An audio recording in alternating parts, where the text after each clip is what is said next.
All right, let's talk about Jalen Carter. He's gotten a ton of hype, quite frankly. I mean, this is the guy who, at one point, was the consensus first overall pick. That was back when the Bears had the first overall pick. So that obviously, it's changed now that we know that the Panthers trade up. He's not going first overall. I'd be shocked if he goes second overall. There's some talk about him going third overall, although at this point he has fallen to number 6 on the consensus big board. You've seen Will Anderson and Christian Gonzalez have both jumped him that aren't quarterbacks, also Anthony Richardson. Again, you get the quarterbacks over him, sure, but he's fallen a little bit. So I guess let's talk about, is he worth the hype? Is he legitimately a first overall worthy player, or maybe I should say first overall non-quarterback worthy player? Well, let's get into it. So first, let's look at his numbers, and I mean, they're awesome. They're great. I mean, a 92.3 overall PFF grade is fantastic, and just to be clear, this is what you see on the screen. All these stats,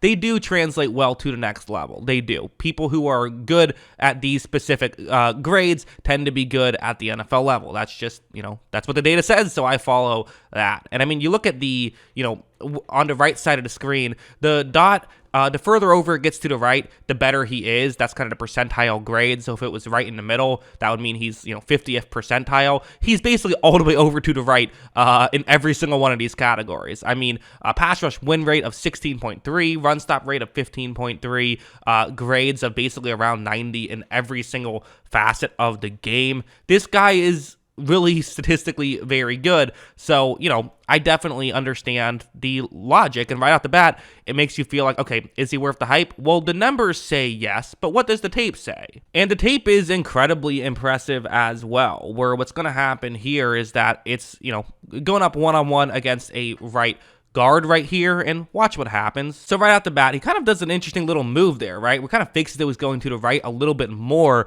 and then engages the contact right here. He has his left arm on the guard's sort of right shoulder area, and he's going to essentially just do a swim move. Get that right arm over the guard. This is his favorite move, and it makes sense because he does have great hands. Watch what he's going to do. Watch as he gets by, and then, he gets held after that, so he's not able to get to the quarterback, which, again, got to protect your quarterback somehow, right? Can't do it by blocking, maybe do it by holding. But, Carter won that matchup, and there should have been a holding call on that. He should have gotten 10 yards there. But those are just the kind of things he does consistently. He, what's going to, I think, get people to notice him is the, size, the athleticism, all that stuff. 314 pounds, but moves so well, is still just 21, all that good stuff, which is still important and still matters. But, me, I like guys who can just win, and the main way you win is with hands, and his hands are great. I mean, something like this is just a great example of what he can do when he's at his best, where watch what he's going to do here. Watch him just, win that immediately, and he just got tackled. I mean, again, the fact that that wasn't called,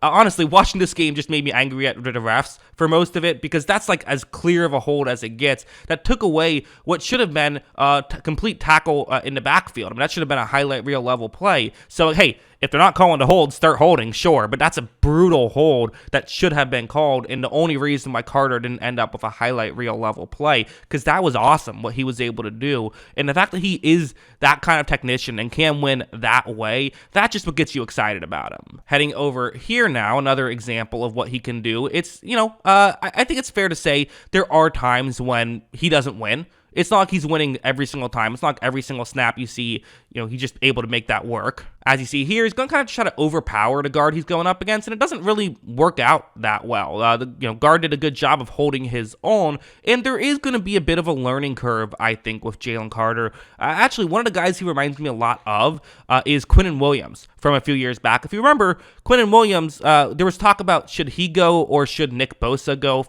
second overall, and I think, in hindsight, 49ers definitely feel happy they got Bosa, but Williams has still been a very good player for the Jets.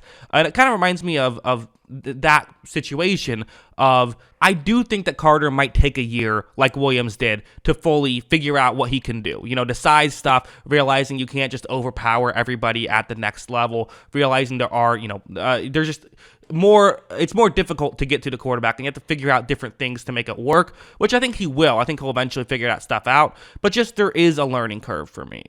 And you also see stuff like this, him like running a stunt right here. It's going to be very good. Watch what he's able to do. Watch him, get around the edge. He is going to eventually get to the quarterback, is able to get hands on the quarterback, if nothing else. But, again, stuff like that. This is what he does. And like I said, it's consistency. That's what I care about when I evaluate these guys. It's not necessarily can you do it, although I do care about that as well. What do you look like when you're at your best? That stuff matters to me. But it's also how consistently do you do it? And for Carter, it is very consistently, which is what I like about him so much. So is he worth the hype? I think yes, I do. I think he's worth the hype. I think he's really good. I think that he is probably, I haven't evaluated everyone yet, so I can't say, but there's definitely a good argument to make that he is the best non-quarterback in this draft. I think that he is, so good at some of this stuff. And, I'll say this, I like him more than I like Will Anderson. So, if you saw my video, you know that I like Will Anderson, but am a tad lower on him than some other people are. But I think Jalen Carter is worth the hype on the field. I think that what he does is, his stuff's going to work in the NFL level. Could see it taking a year. That's the one thing I would say. Definitely could see that. So don't get frustrated if he doesn't have a great rookie year. But I also could see a scenario where he does have a great rookie year. I don't think it's like a guarantee. I don't think it's a project necessarily. I just think that there's some things that take some time, especially for bigger interior defensive linemen, that just it takes a little bit of time to realize, oh, I can't just overpower everybody, right? That's just something that tends to happen. Like Gerald McCoy, another guy who was like that, who just, it took him a little bit of time. But then once he got going, he was amazing, right? Once Williams got going, he was amazing. And I think once Carter gets going, he will be amazing. Now, there's one thing I haven't talked about with Carter. There were some character concerns heading into the draft process, and then obviously there was a point when Jalen Carter, I don't know the exact details of the story. I have not read the reports, but from what I have read, the articles I have read say that essentially him and his friend were racing, in cars, and his friend ended up hitting someone and resulted in a death. Got into a crash and resulted in a death, which, Carter was not the one who killed anybody. There's no legal charges on him. He's not the one who didn't, who was the culprit behind it. But still, the fact that he was willing to do something like that, and which, quite frankly, an incredibly reckless thing. You should not be racing on a, I hate people that do that. I think that's one of the dumbest things you could do. You're risking other people's lives for your own entertainment. It's just not acceptable. It's not, and it's fair to, if you don't like that he did that, not draft him. I think that that's a reasonable thing,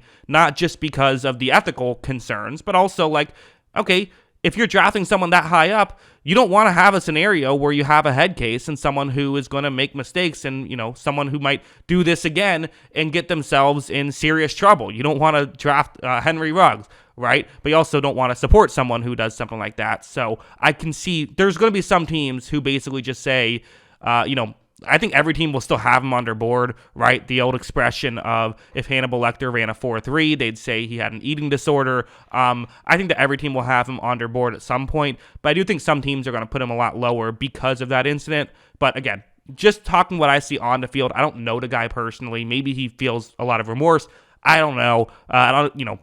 All I'm saying is that is something that you have to mention when talking about Carter, but on the field, he is someone who is totally would be in a draft where there's no good quarterbacks, would be worth a first overall pick. And I could see if the Cardinals want to take him at 3, I do get it. But again, I would want to at least have a conversation with him before drafting him that high and figuring out, just what kind of person he is, just given the off the field stuff. But on the field, he's incredible. Those are my thoughts. What do you guys think? Let me know in the comments below. Always love hearing from y'all. And of course, as always, thanks for watching.